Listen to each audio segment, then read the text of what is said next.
What if the way your body moves today could predict how long you'll live? This isn't guesswork. In a 2022 study published in the Journal of Gerontology, older adults who could stand from a chair without using their hands and walk just 6 meters in under 10 seconds were 2 to 3 times more likely to live another decade. No fancy diets, no miracle pills, just simple signs your body gives you every single day.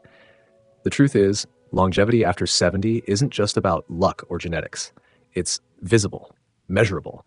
And if you know what to look for, you might realize your body's been telling you all along. You were built for a long life.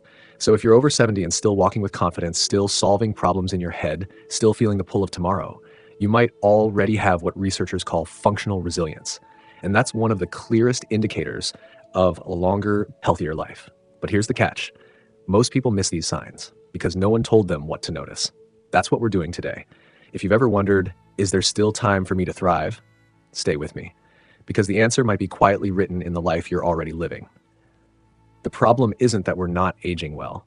It's that we've been taught to assume we aren't. By the time we reach our 70s, most of us have already internalized the belief that our best years are behind us, not because we feel unwell every day, but because we've been conditioned to equate aging with decline. A subtle but powerful message that says, slowing down means you're slipping. Resting means you're giving up. Stillness means stagnation. But those assumptions are not just wrong, they're dangerous, because they make people overlook the very signs that their bodies, minds, and spirits are still deeply resilient. That their potential for a longer, better life is not lost, but hidden beneath a cultural narrative that expects deterioration. A 2021 review in the Lancet Healthy Longevity found that ageist beliefs, especially the belief that aging equals inevitable decline, directly reduce lifespan, partly by increasing stress and inflammation in the body. That's not just philosophy, that's biology. And yet, most of the people who show signs of remarkable longevity don't even know it. They think of themselves as ordinary, just getting by, just lucky. But the truth is quieter and more profound, because your body keeps track of everything: how you've eaten, how you've moved, how you've handled grief, how you've stayed curious, how you've stayed kind. And these things, these almost invisible habits of being, build over time into something remarkable, a life that continues to regenerate even when others assume it's winding down. I remember a man I met in Ontario, John, 78 years old. He didn't call himself healthy. In fact, he began our conversation by saying, "Oh, I've got the usual aches. I'm no athlete." But when I asked him to describe his typical day, he said something that stopped me. "Well," he shrugged, "I get up around 6, make my oatmeal. I walk over to check on my neighbor. He's 85 and doesn't move as easily now. Then I read the paper, do the crossword. Oh, and I still fix bikes for the kids down the street." He said it like it was nothing. But in that one paragraph, I heard everything longevity science is now confirming: cognitive engagement, light daily movement, social connection, purpose, emotional regulation, routine. He wasn't just passing time, he was building cellular resilience. A Harvard study tracking older adults over decades found that simple, purposeful routines like these were directly linked to lower mortality, better heart health, and preserved memory. He wasn't lucky, he was living in tune with biology. If that sounds like your day, even in small ways, let us know in the comments. What little routine keeps you steady? There's something remarkable about people who keep engaging with the world, even when life has tried to close them off. A woman in Kelowna wrote to me last spring. She said, "I don't go out much anymore, but every morning I water my violets. They're small, but they bloom every year. I think that means I'm still blooming too." What she didn't realize is how true that is, biologically.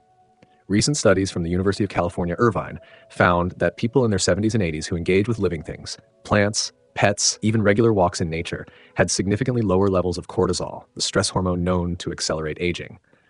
These small rituals of care help regulate the autonomic nervous system. They keep the immune system alert. They remind the body we're still part of something. So when you choose to water your violets, or feed the birds, or check in on a friend, it's not a small act. It's a sign your nervous system hasn't given up on the world. And the world hasn't given up on you.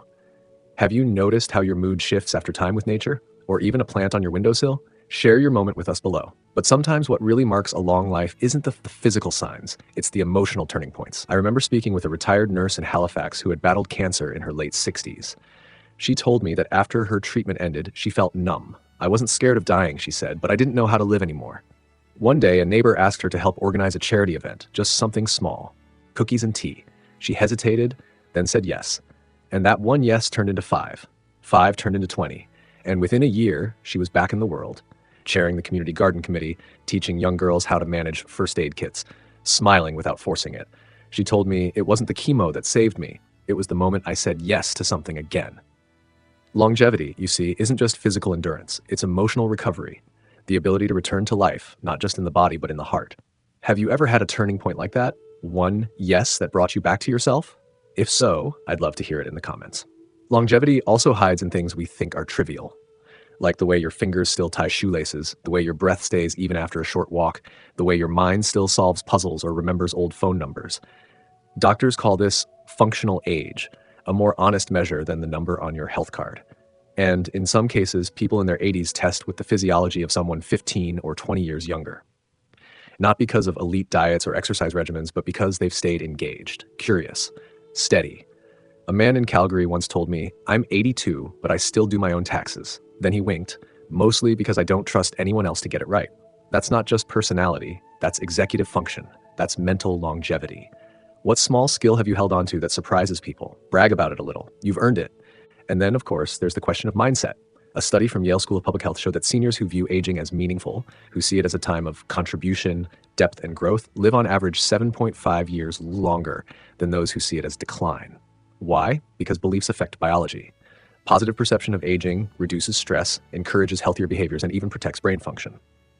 A woman in PEI once told me, "My mother died at 59. I was terrified I'd follow, but I forgave her for the pain she carried. Then I forgave myself, and I've outlived them all."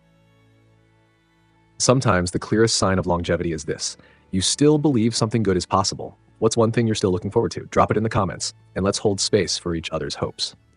So let me ask you gently, do you still imagine your future? Even if just in flickers, a trip you'd like to take, a person you'd like to see again, a project you never got to finish. Because one of the clearest signs of longevity is purpose. It doesn't have to be grand, it just has to be yours. Your ability to care, to commit, to be curious, even quietly, is your sign. You were made for a longer life than the world expected. And if no one told you that yet today, let me say it now. You are doing better than you think. You are not fading. You are adapting, healing, continuing. That matters. So tonight, when you brush your teeth, or pull back the covers, or settle into that one chair that always fits your back just right, pause for a moment.